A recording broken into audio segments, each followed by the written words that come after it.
Hey everyone, it's Maribel Blue. Welcome to another Unfiltered. This is going to be a panel discussion with my friend Bishop. Now, we just did another video, so if you see us wearing the same thing, it's because we're recording the same day. So, as always, if you are new here, welcome to this channel. Be sure that you have subscribed because it is the best way for you to comment. And if you are not new, welcome back. All links will be down below, and I'm going to go ahead and bring up Bishop so that we can get started on this topic. We are going to talk about something serious. We're going to talk about artificial intelligence, also known as AI. We are going to share a video from the Lincoln Project with Rick Wilson. He did a video recently discussing, because it's all been the rave about these fake AI MAGA women. Man. The shit that they fall for. And you know what? No one should be surprised because look at what they fell for in the biggest way ever Yep. within this presidency. So it should not be any surprise at all of falling for fake women and fake propaganda. Now, I know you said you were talking about, you had mentioned earlier that you wanted to bring up something with the AI thing. Oh, yeah. We were talking about it in relation to like TikTok adding AI components in. Right. So I know they had added that piece in where what was it? Allow AI remixing or something like that. I guess that's what Yes. the option was. But Then they I took it noticed, out and then it says now allow reuse. okay, is that what it is now? Because now when I look on my video, the option isn't there at all. They just took it out, but now the only option is there to allow reuse for duets and stitches, which that Mhm. was already there. So I'm going. Right. It makes me wonder now if TikTok is still going to. I'm sure they are going to still be using AI for our stuff, but where is that option now, or do we even have a choice now? That is a very good question because I was telling somebody about it and he was saying it's not in the option anymore to turn it off. There wasn't a universal turn off in the settings. Correct. First and foremost, which would make life a whole lot easier.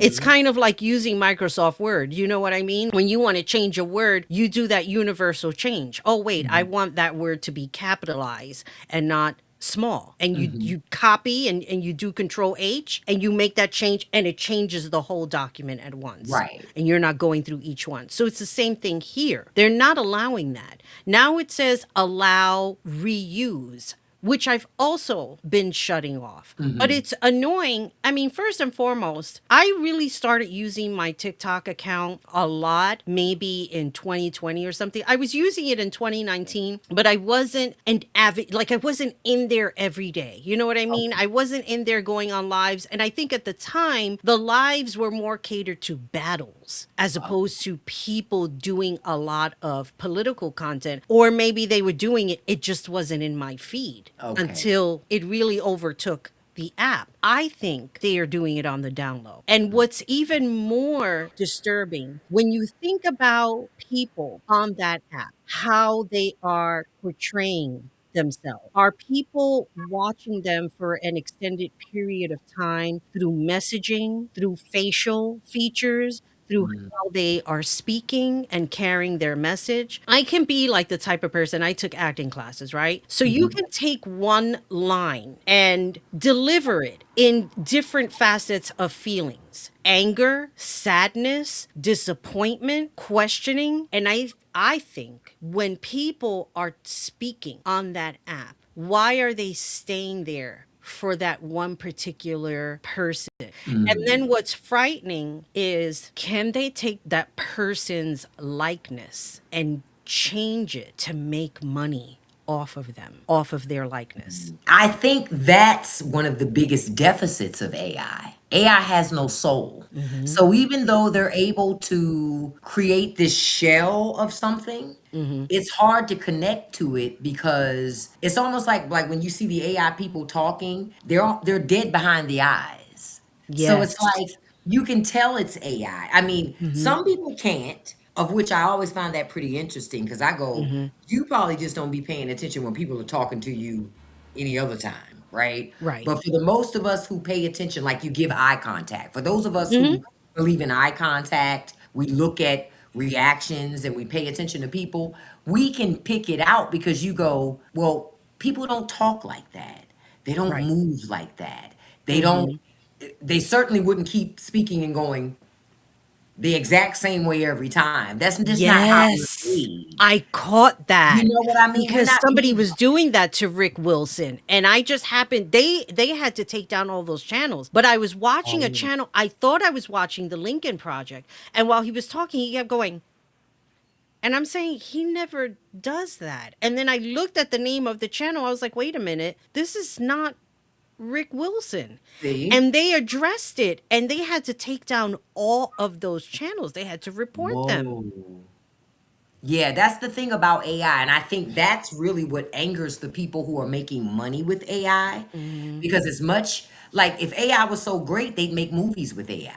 But that would be box office busters, but they're not. Mhm. Why? AI lacks soul. The very thing that humanity possesses. And a computer can't, you can describe to a computer what heartbreak feels like. But the fact of the matter is, you don't know what heartbreak is until you feel it. It's Right. almost like giving birth. You can tell somebody what giving birth is like, but frankly, there are no words to describe it. You have to experience it. Same thing with grief.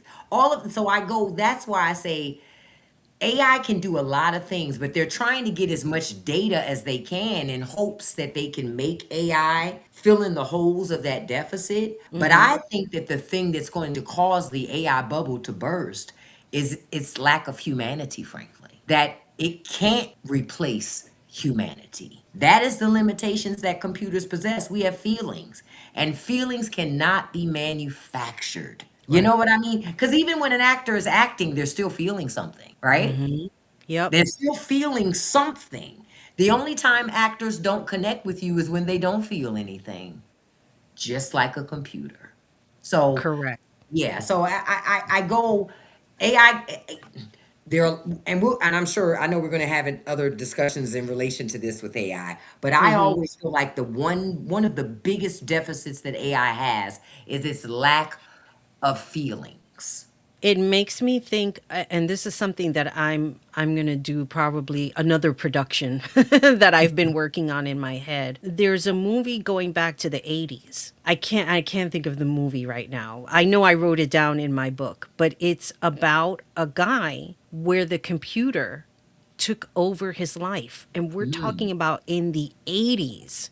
gotcha. Damn, I wish I could remember the name of the movie. But I'll get into that. Let's go ahead and play some Rick Wilson and then we'll come back and discuss. Hey, folks, and welcome back to The Elephant in the Room. I am your host, as always, Rick Wilson, and I am thinking about doing something longer than the normal Elephant in the Room, something a little more complex, and we're going to spread it out over a couple of Fridays. But I want to talk to you about something that we're watching the end of right now from the beginning, and that is the MAGA influencer industrial complex. So, folks, the elephant in the room is that the influencer industrial complex has been around for a long time. Welcome to the influencer industrial complex. It's a topic I've been thinking about a lot. Been writing a new book, and this through line that keeps popping up over and over again is that there's a massive presence in our online, our political, and now in our broader culture of political and news influencers who are part of a mechanism and a machine that very few people understand. I've been to school on it. I helped create some of its earliest versions back when I was a Republican political consultant. And on the influencer industrial complex, we want to peel the lid off this thing. We want to show you what's underneath the hood of this car. We want to show you what the operations are, what they're not, who they are, how much money they're making, and how it works and how it influences the lives and behavior of Americans by the millions. Right now, it's in a state of crisis. It's in a state of chaos. It's got factions splitting apart. It's got, the Alex Joneses of the world going one direction. They're body snatchers. They're skinwalkers. They literally take your skin. And Steve Bannon's going another. And I will tell you right now, as God is my witness, if we lose the midterms and we lose 2028, some in this room are going to prison, myself included. And the Tucker Carlson's going an entirely other direction. You and me and millions of people like us are the reason this is happening right now. Yes. So I do think it's like a moment to wrestle with our own consciences. we'll be tormented by it for a long time. I will be. And I want to say I'm sorry for misleading people. It was not intentional. That's all I'll say. And what was this unified front? Aw. Like, bruh. I needed to say, I had to pause and say, aw. let's just take in that moment. Okay, sir. For a very long time, what was an essential part of the right-wing messaging machine in this country, what I call the hate machine, has started to atomize and fragment and fall apart. And again, I want to talk to you about this because we're at the end of it in some parts. Yeah, it's still around. It's still going to have some viability. It's still going to sort of poke along for a while. But the magic set of incentives, of financial motivations, of celebrity motivation, of this desire to be seen by Donald Trump and by the Fox world as someone who was worth elevating and listening to, that era is starting to come to an end. It's starting to fall apart. But I want to start at the beginning, because if you ask a lot of our liberal friends, they're like, well, it all started with Rush Limbaugh. No, not even close. It goes so much further back. Someday you'll go out and Google something called the Powell Memo. I hope you will, written by a future Supreme Court justice. The Powell Memo outlined in the early 60s, in the wake of Goldwater, I accept your nomination with humbleness, with pride, and you and I are going to fight for the goodness of our land. Extremism in the defense of liberty is no vice. And let me remind you also that moderation in the pursuit of justice is no virtue. which is even before my time. But in the wake of Goldwater, there was a decision made on the right that they had to build their own alternative media infrastructure, and they did. But they started to sort of build this infrastructure, and it did start with some small magazines, which mattered back then. It did start with some newsletters, which mattered back then, the Substacks of their day. It started with some talk radio, and again, all these people who think, oh, it's Limbaugh started it all. No, baby. Limbaugh was an imitator of a guy, I'm going to peel back the Wayback Machine here a little bit, named Joe Pine. That's Pyne. There's still some YouTube videos of Joe Pine out there where you can watch this guy hit all the riffs of the current MAGA messaging. Well, I'm not too righteous, but on the other hand, I think you're a bit of a ding-a-ling, let's face it. In recent years, the peace, free speech, filthy speech movements have captured the headlines, and he was illegal, he was unlawful. This is a nation not of men, but of laws. Do you understand that? They hate us. And back then he would have called them libs and commies and fairies and Negroes. And today they would just use another set of terms. Today it's progressives and trans and Black Lives Matter. You get the gig. So I'm gonna stop it from here. I wanted to say really quick, the propaganda has been around well before I was born. I mean, you heard Barry Goldwater talking in 1964. Sounds like what everybody's saying right now. And the propaganda machine has been enhanced because of AI, because they can use artificial intelligence to fit their narrative. Yeah, and it makes it cheaper for them to do it, right? It doesn't require a whole lot of money. You could do it for $20 a month and you can create whatever you want, whatever narrative you want. In the past, you had to have a lot of money, but now it allows everybody, even your regular Joe Schmo, no matter where they live, to create their own, to have their own propaganda machine that they also create. So instead of just having a candidate or a party putting this stuff out there, now you have millions of people all around the world with the same type of power to be able to put it out there. And so I think in many ways, that's why a lot of the rich and powerful fight so hard for AI, because AI is a way for them to control the masses and to control the message. It's frightening. The point being, you've had all of these propaganda newsletters.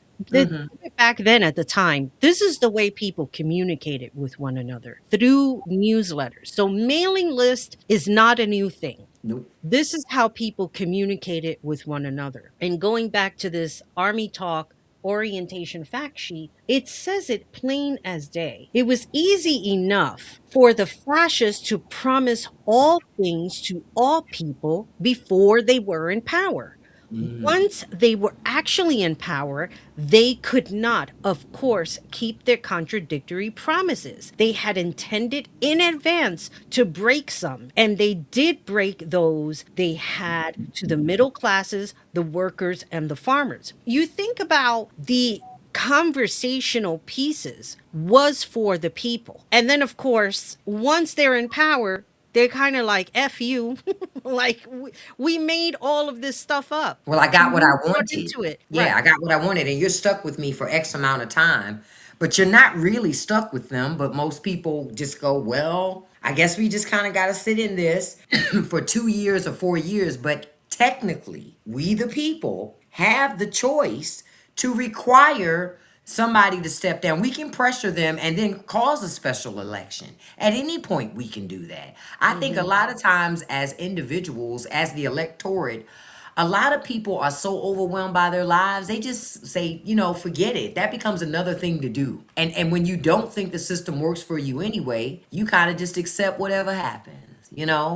Yeah, but that's also not a good idea or a good attitude to have. Have we not heard people in lives talking about, well, I didn't vote because I didn't Yep. like either one of them. So you think your protest vote made a difference? No, they don't. Honestly, some of them do. Some of them really thought that it made a difference. Some of them are standing on some fake ass principle. Well, I didn't vote because both of them are one and the same. We've heard those people too. They're one and the same. So that's why I didn't vote. So then if you didn't vote and you think it's one and the same, why do you pay taxes? Right. Why not buck the system that way? I think these are people, they hide behind making statements like that just because they just don't want to vote. They don't want to have a discussion with you, period, about the fact that I just don't feel like it. It's not interesting enough to me. I'd rather just complain. Some people love, I've just come to the realization, Trump has helped me to come to the realization. Americans are lazy. They just don't, they only care about what makes them happy, frankly. Things that stress them out, things that challenge their thought processes, or things that they've been indoctrinated to believe, they don't want to challenge any of that. Because this system could be brought down today. Think about it. If the people actually work together to do it, but there is some comfort in the suffering. I feel like suffering is familiar. And Yeah. so they want to stay in a place where it's familiar. My mom always says, if you're comfortable, that means you're not growing. If you're uncomfortable, you are. Americans don't want to be uncomfortable. Think about it. Right now, we're in the middle of a war, and everybody's acting like it's not happening because they're too busy waiting on the next new movie, the next new album, the next celebrity gossip. They would rather be focused on something that where it puts them in a position they don't have to think about reality. Unfortunately, that's where we are. Yeah, I'm not sure how we combat that. But the thing is, it creates so much problems. Like all of the points you made about being in the comfortable zone. We have to be uncomfortable in order for us to grow. I've been clean and sober now 34 years. It's coming up on 35 in June. And Congrats. this was or is not comfortable all of the time. I remember when I first was starting to make meetings and getting to know people and listening and sitting to everybody's story. I'll never forget this one person. They're like, life is like a down escalator and you going up. When you stop walking, you go down with the escalator. And I'm like, oh shit, that makes all of the sense in the world. And there are people who just don't get sick and tired of being sick and tired of being sick and tired of being sick and tired. And it's like, how could you not? There was a lady that I knew. She told me, go into the meetings, sit in the back. It's not a good idea for you to sit in the back. Her concept was sit in the back and listen to everybody and keep doing it. Like keep going to this because people would go to the same meetings, right? Week after week or every day, whatever. And just listen. Listen for about 30 days. See who changed and see if 30 days later they're still sitting there talking about the same shit. Those are the people you want to stay away from because they're not changing. They are comfortable in that pain. It becomes familiar. The same way when people went out and, you know what, I'm going to go get high. That was a planned feeling. You already planned out your day. That's what you're going to do. You're not going to experience life. You're not going to walk on grass. You're not going to enjoy your family. You've already planned your day to be destructive with yourself. And that destruction also hurts other people. And you think about people with this racial divide and thinking their white skin makes them better. And what happens? We see them on TikTok, you know? Either screaming, getting arrested, or using racial slurs, thinking that it's okay. Oh, I'm free now. I could say the N word. And it's like, but listen to how stupid you sound. You sound stupid and you sound ignorant. And anybody with common sense will see that. So get out of your skin, get out of being uncomfortable. Something that we were talking about before, I forgot to bring up this point. You have to be uncomfortable. If it wasn't for me going into a meeting and somebody saying, sit down, shut the F up, you don't know anything, learn to listen. If it wasn't for that kind of a person, because when I first heard that, I'm like, wait, what? What? I know a lot of things. No, you don't. Because if you knew anything, you wouldn't have earned a seat right here. I think a lot of people in the generation of AI, I think even the AI gives them some sort of weird comfort. I can see that because they can create the world that they want versus living the reality of the world they actually reside. So it becomes another form of escapism. And it's cheap dopamine hits that they get to help ride them out and to keep them going to feeling like they can make it another day. And they just keep rinsing, repeating, and doing it. You know, that's how that, because to your point, when you said that, it made me think about it like, yeah, AI becomes a way that they can, because with AI, so I think it's totally weird that people feed their own pictures into there and then they're able to use AI to create the reality that they want. They can make themselves look any way they want. They can create what they've always wanted to look like or be without having to do any work. All they had to do was write a little prompt and hit enter. And magically they become this thing. So to your point, AI becomes this level of escapism and a tool to create this false narrative that allows me to go on and live in this world that I'm not happy with. I'm not satisfied with the life that I have, but I can get these hits over here that make me feel good every time I look at this video of myself living in this mansion with these fancy cars and all these things. This is the life I wish I could live. But instead of being focused on doing the things necessary to actually live that life, I'll just write a prompt and create it. Problem solved. See, and that's the scary aspect of it, because it also brings me back to TikTok, how that app works. People will spend all day on that app. Literally. I remember, as a matter of fact, a couple of days ago, I was there all day on Donnie's live. And I'm like, I can't be here for 4 hours. It was the same way. I don't know how they do when that. when I was doing my lives, I'm like, I'm not going to be sitting here for 4 hours and not really making any money out of it. I mean, you know, call me a whatever it is that you want to call me. 4 hours is a lot of money for that live to be over. And it's like, you made $5.35. Hell to the fucking no. You're saying that. My girlfriend just told me that the other day where she was like, I'm done with it. She was like, I do all that for 28 cents. 28 cents? I was like, yeah, but people, I think people become addicted. See, at some point it becomes, it's not about the money. It's not about the money. It's about the attention of it. Yes. You know what I mean? Yes. For us, I we're agree. practical. We go, I could be spending my time doing something else. For other people, they're finally getting people to pay attention and listen to what they say. I'm gonna sit on Yes. here all damn day. This ain't about money. This is about a movement. Okay. And I've been there, believe me when I tell you, I have been there, and it serves no purpose. When you think about the bigger picture, what are we all accomplishing here? I think that people on that app, people that go there, they have wonderful ideas. How long are you going to sit there and talk about it though? 30 days later, guess what? You're still sitting there and you're still talking about it, but you haven't done anything about it. And that's what that lady taught me in the meeting? What did person A do 30 days later that person B didn't do? Well, person B got comfortable sitting in their shit. And it's frightening when you think about the whole AI concept of how people can get wrapped into that world. I've gotten caught up in my own images.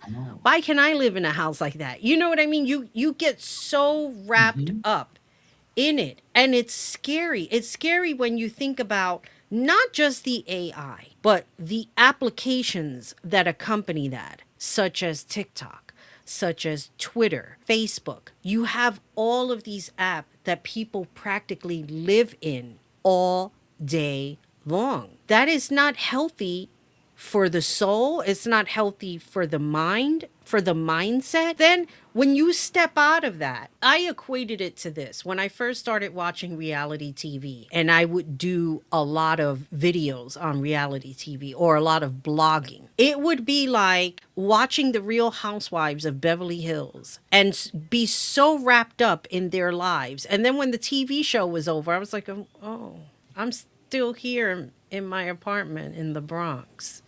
I've been there. Because we get so caught up. We're more caught up in what they're going through than our own. We become spectators of our own lives. And then we go, uh-oh, wait a minute. I got to handle this. Like, there are no cameras. There is no assistant. I'm the assistant. You know what I mean? I'm the writer. I'm the director. I'm the producer of all of my life. But because, to your point, it's consumed so much, it becomes a part of who people are. Folks have got to learn to regulate it. I force myself, like I'm on TikTok a certain amount of hours a day, but I can't do the all day, all night type of thing. Right. In the when I first started using it, because I really didn't start using TikTok until like 2024. Prior to that, I was not on TikTok. I didn't even I thought it was a young people app. So I never even thought about getting on there. I was like, share them some 20 somethings. I ain't got nothing in common with those people. Ain't no point in me going on there. No, actually I joined when the pandemic happened. So, after a Okay. while, you're looking for other things to get into. So I signed up for TikTok and I was like, ooh, this is a refreshing, for me, it was refreshing because it's a much different platform than the other platforms. And it wasn't as pure, Instagram was all about the glitz and the glamour. So I was like, that's not me because I'm not really into that. So I didn't hang out over there too much. And Right. Facebook, it got its weirdos over on Facebook. So I was like, oh, well, let me try this TikTok thing. And I had left Twitter because Twitter had too many bots and too many weirdos. So I said, Right. let me try this thing. And I do like that there are a lot of great, smart people. But to your point, you have to be careful. Too much of anything is bad for you. It goes back to that again. When people get dopamine hits from these types of interactions, I believe that people become addicted and they create dependencies even on just being in the app. Just hitting the For You page and sitting there for hours and hours scrolling becomes addictive because when they do get to content that gives them that bump, it was worth it for them. I Right. mean, people really have got to disconnect and live life. But it goes back to something I had talked about recently in one of my podcast episodes is that people they're so busy on the device that they even see life through the device. They go to concerts and they got the phone up recording the whole time. You bought a ticket to come to a concert. Shouldn't you Right. put your phone in your pocket and enjoy said concert?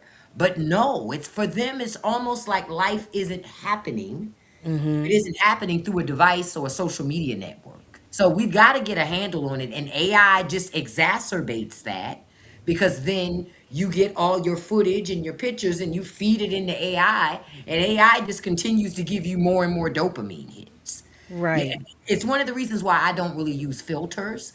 I'd like, the skin and the eye filters. I don't do all that because it's going to skew, right? How you see yourself. Because then Yes. at some point, you're going to start to get so jaded that when you look in the mirror and you see yourself without filters, you won't like what you see because Yep. you're so used to seeing yourself through this artificial lens. And I just never wanted to get caught up in that.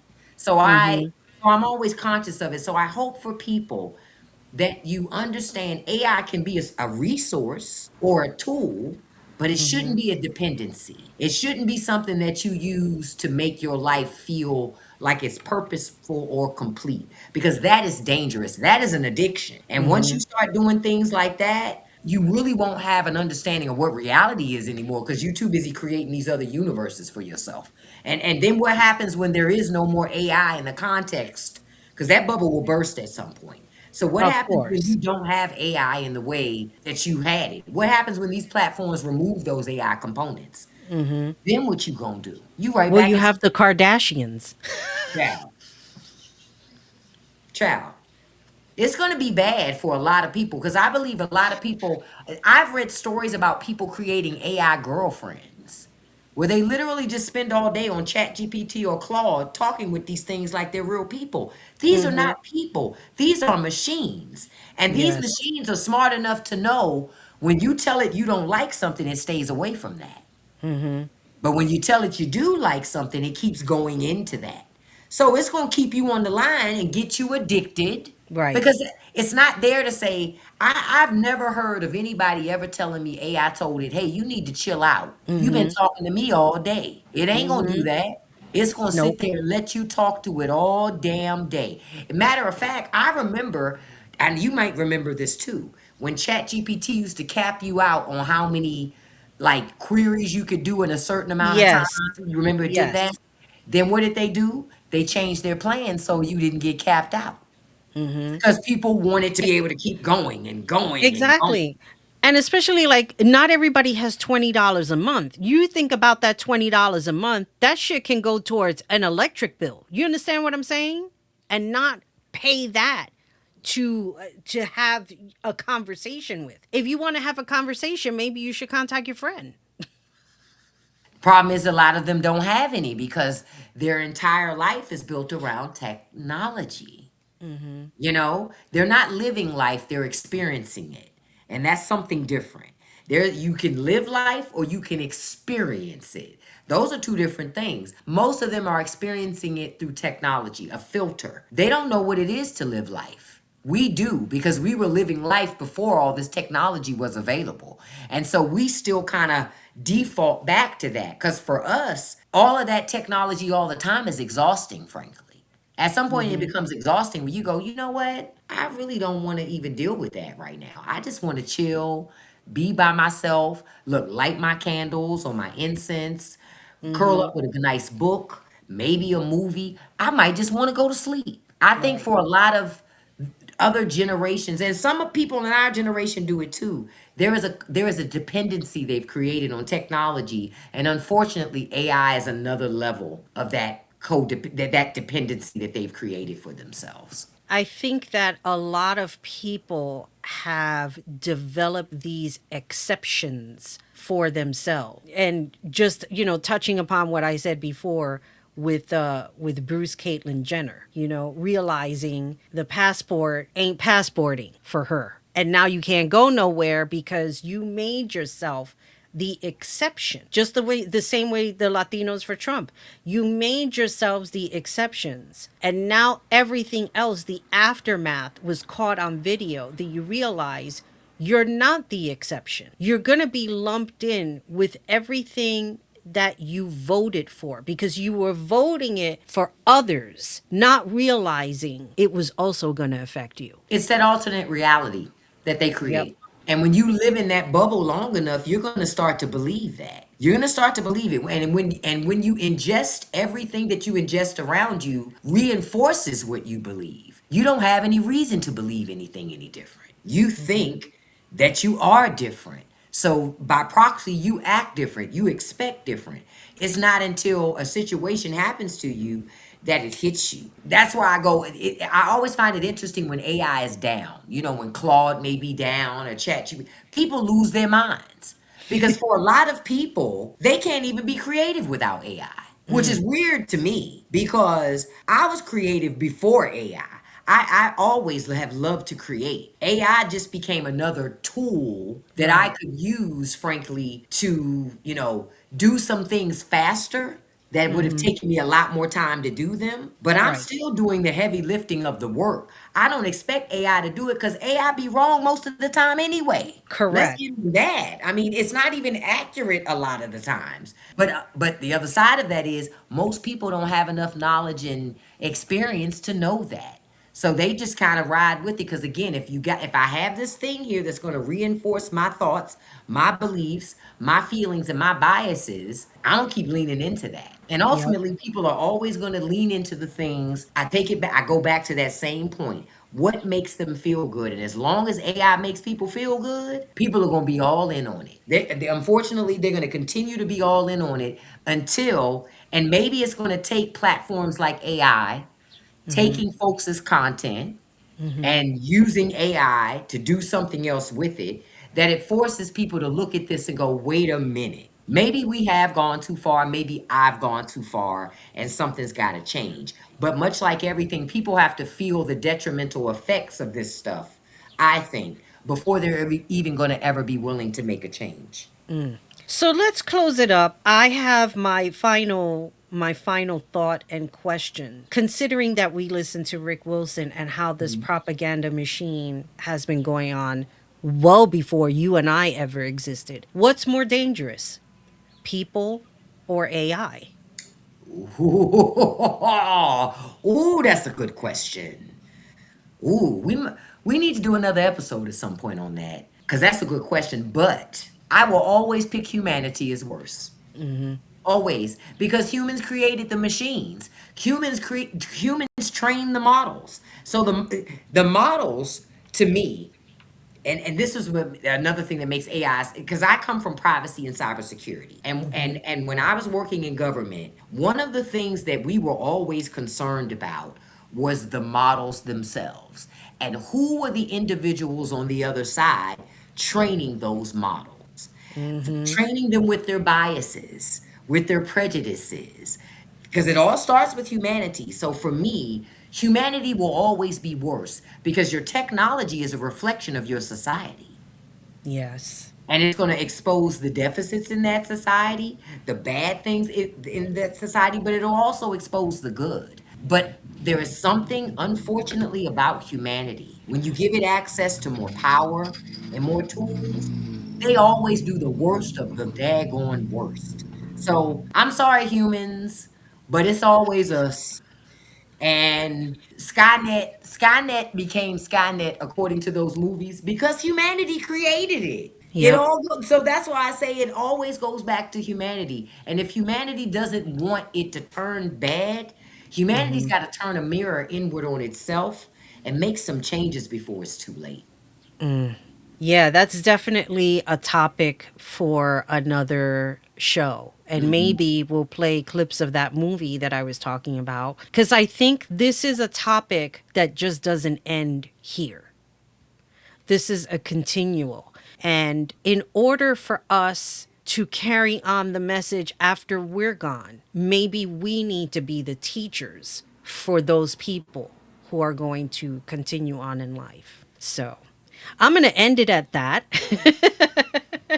With all that being said, this is Bishop and Maribel Blue signing off. Remember that you have to be a subscriber in order for you to comment. And as always, remember, I know I've said that before, but you got to remember. Be good to yourself, be good to each other, and most importantly, take care of you. Bye, everybody.